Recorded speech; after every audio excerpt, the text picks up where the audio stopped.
Hello everyone, आप सभी का मनोहर एजुकेशन में स्वागत है। आज की वीडियो में हम लोग बात करेंगे कॉन्सेप्ट ऑफ एंथैल्पी। ये एंथैल्पी होता क्या है, कहाँ से ये हमारा निकल के आया, इसको देखेंगे आज इसमें। तो यहाँ पे लिखा हुआ है, during the control volume analysis of steam turbines done by Mollier the term U plus PV appeared very frequently and for convenience it is termed as enthalpy. ठीक है, तो देखो हुआ क्या था कि एक मोलियर साइंटिस्ट हुए हैं, ठीक है, जिन्होंने एक चार्ट दिया था SHS चार्ट। ठीक है, यहाँ पे हमारा क्या होता है, फर्स्ट लॉ और यहाँ पे होता है सेकंड लॉ। तो ये एक ऐसा चार्ट था जो फर्स्ट और सेकंड लॉ को कंबाइन करता है। तो इन्होंने एक अपनी जब कंट्रोल वॉल्यूम एनालिसिस करी थी, किसके ऊपर, इन्होंने करी थी टर्बाइंस के ऊपर। तो टर्बाइंस के ऊपर जब ये अपनी एनालिसिस कर रहे थे तो इनके डेरिवेशन में कहीं कहीं बहुत बार, ठीक है, ये टर्म बहुत आ रही थी, U प्लस PV, ठीक है, या PV प्लस U, इस तरीके से करके बहुत आ रहा था। तो इन्होंने क्या कहा कि इसको एक जगह लिख लेते हैं और उसको बोल देते हैं हम H। ठीक है, इस लाइन का मतलब है ये। अब ये देखो, ये इसके आगे की बात क्या है, तो इसका मतलब क्या हुआ, H is equal to U plus PV according to Mollier. जिस तरीके से देखा गया वो ये हो गया। अब इसमें ये U क्या है, U है हमारा internal energy associated with the mass. ठीक है, अब आपका जो है कोई भी कंट्रोल वॉल्यूम होगा तो उसमें कहीं ना कहीं से कोई एक डिफरेंशियल मास आएगा जाएगा, तो उसके एसोसिएटेड जो एनर्जी होगी, इंटरनल एनर्जी जो होगी, उसकी वो होगी U। और ये PV क्या है, PV is the work required to cross the boundary of the control volume by the mass. ये क्या होगा, इस मास को बाउंड्री क्रॉस कराने के लिए जो वर्क चाहिए वो होगा PV। ठीक है, तो यहाँ पे देख लेते हैं किस तरीके से हम ये बात कहेंगे।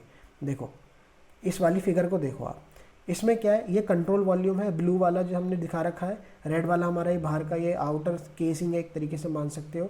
ये 1 पॉइंट इनलेट और ये 2 पॉइंट हमारा आउटलेट है।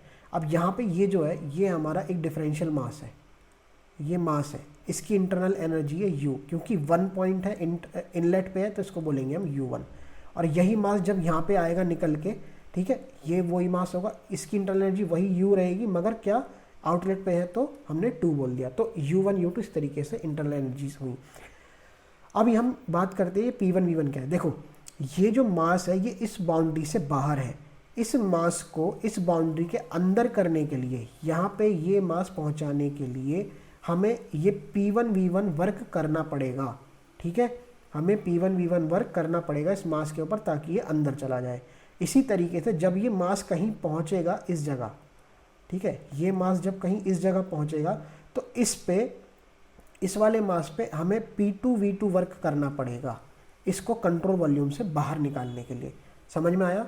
तो एक मास है, उसके अंदर अपनी एक एनर्जी है, उस एनर्जी कंटेंट मास को मूव कराने के लिए हमें P1 PV वर्क करना पड़ेगा। और किसी मूविंग मास में जो जितनी भी उसकी हम एनर्जी बोलेंगे उसको बोलेंगे फिर एंथैल्पी। ठीक है, उसको बोला जाएगा एंथैल्पी।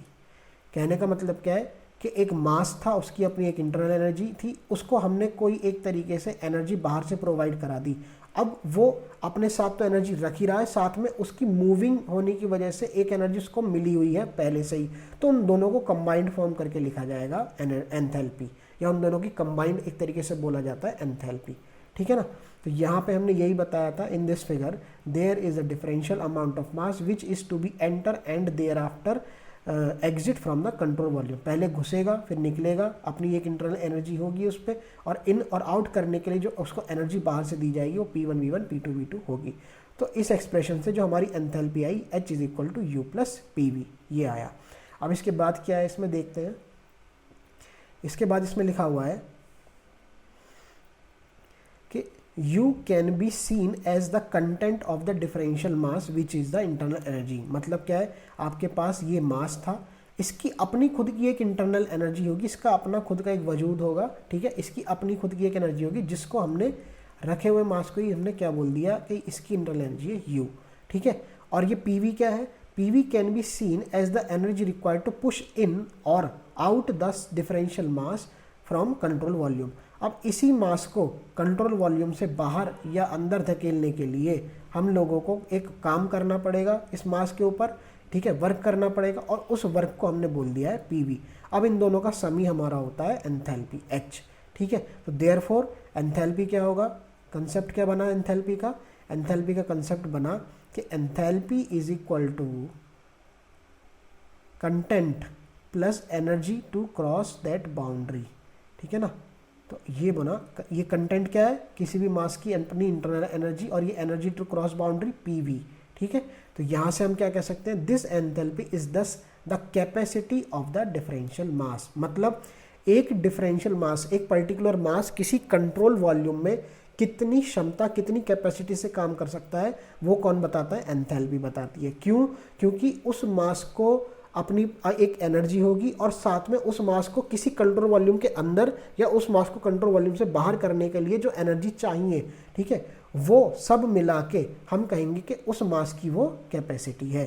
तो इसलिए हम क्या कह सकते हैं यहाँ से कि अगर हमारे पास H is equal to U plus P V करके एक फॉर्मूला है, या फिर H हमारा ये होता है, तो इसमें U जो होता है ये कंटेंट ऑफ द मास होता है, मतलब मास के अपने पास खुद क्या है वो, ठीक है। और PV क्या होता है, PV है energy to move that mass, तो वो एनर्जी जो इस मास को ले जाए। देखो मास कहीं रखा हुआ है मान के चलो, अब उसको एक जगह से दूसरी जगह पहुंचाना है तो उसको बाहर से एनर्जी देनी पड़ेगी, वही एनर्जी है ये PV, ठीक है। एक जगह से दूसरी जगह ले जाने के लिए PV एनर्जी आपको सप्लाई करनी पड़ेगी।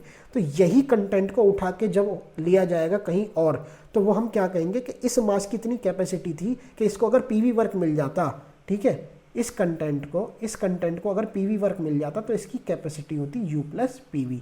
तो यही बोला जाता है कि एक तरीके से कि आपके पास एक ब्लॉक है, उसकी अपनी कुछ एनर्जी है, ठीक है, और उसको अगर एक तरीके से एक्सेलरेशन मिल जाए, इसकी अपनी कुछ पोटेंशियल एनर्जी होगी, और अगर इसकी कुछ एक्सेलरेशन मिल जाए तो इस पूरे को एक्सेलरेशन प्लस पोटेंशियल एनर्जी, ये मैं एनालॉजी ले रहा हूँ, देखो एनालॉजी मतलब आपको समझाने के लिए, ऐसा होता कुछ नहीं है वैसे। अगर इस एक्सेलरेशन के साथ इस पोटेंशियल एनर्जी को जोड़ दिया जाए, ठीक है, तो उसके पास अपनी एक खुद की एनर्जी होगी, ठीक है, जो बहुत ही अच्छे अमाउंट में काम कर सकती है। देख कहते हैं ना कि एक तो गाड़ी खड़ी है आपकी, ठीक है, तो उसकी अपनी कुछ एनर्जी है, और अगर चलती हुई गाड़ी हो और वो कहीं ठुक जाए तो वो बहुत ज़्यादा इम्पैक्ट देगी। तो इसी तरीके से चलती हुई गाड़ी है आपका एक डिफरेंशियल मास, जिसकी जो एनर्जी इनसाइड और आउटसाइड जो से मिली है उसे बोलते हैं एंथैल्पी, ठीक है। इसको आप इस तरीके से समझ सकते हो, एक मास रखा हुआ है, मास की अपनी एक एनर्जी है, उस मास को हमने कुछ धक्का दे दिया, इस कंप्लीट सिस्टम को जो अब एनर्जी मिली, ठीक है, या इस एनर्जी को हम बोलेंगे फिर एंथैल्पी, ठीक है। इस तरीके से आप इसको देख सकते हो।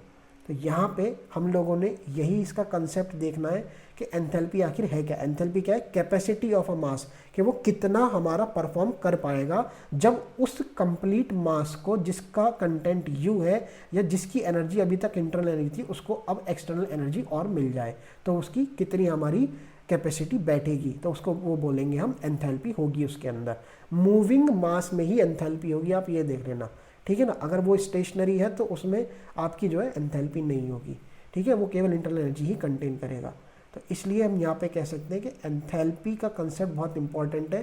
तो यहाँ पे आप इसको अच्छे से समझो, ये कहाँ से आया, मोलियर की एनालिसिस से आया, और इसका मतलब क्या क्या हुआ, एक कंटेंट पार्ट है, एक एनर्जी पार्ट है, इन दोनों को मिला के कैपेसिटी पार्ट बना है, ठीक है।